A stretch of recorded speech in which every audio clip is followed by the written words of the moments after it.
برو.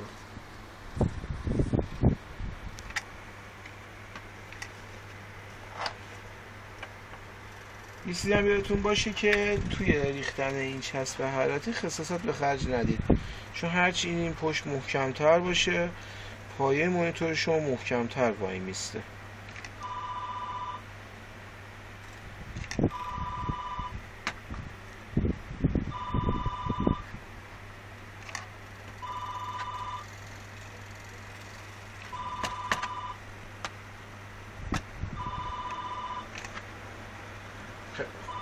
الان کار چسب زدنمون تموم شد.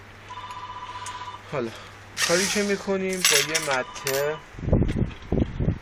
که به شماره پیچمون بخوره و همزمون سوراخ پیچمون باشه، جای خروج پیچ رو سوراخ میکنیم.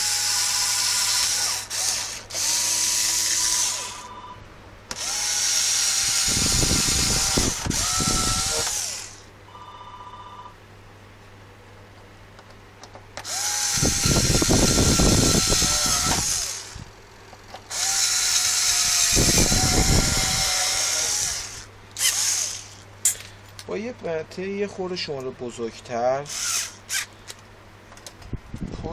از پشت یه حفره خزنه ایجاد میکنیم که پیچمون راحت بتونه بشینه سر جاش.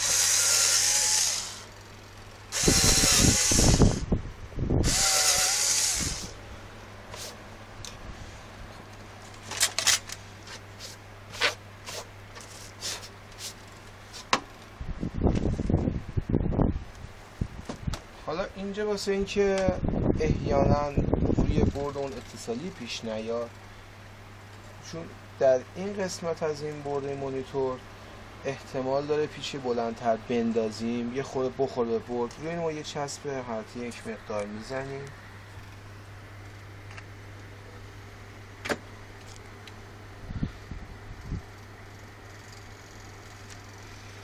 که برای احتیاط مشکلی پیش نیادش. خب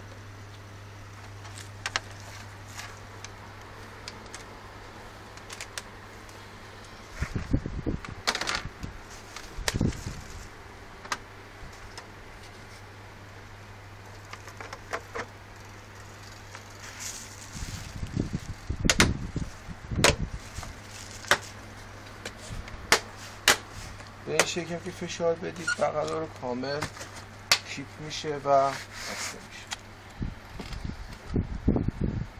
شما الان صاحب یک مانیتور وال مونتینگ شدید به همین سادگی که میتونید روی دیوار ببندید.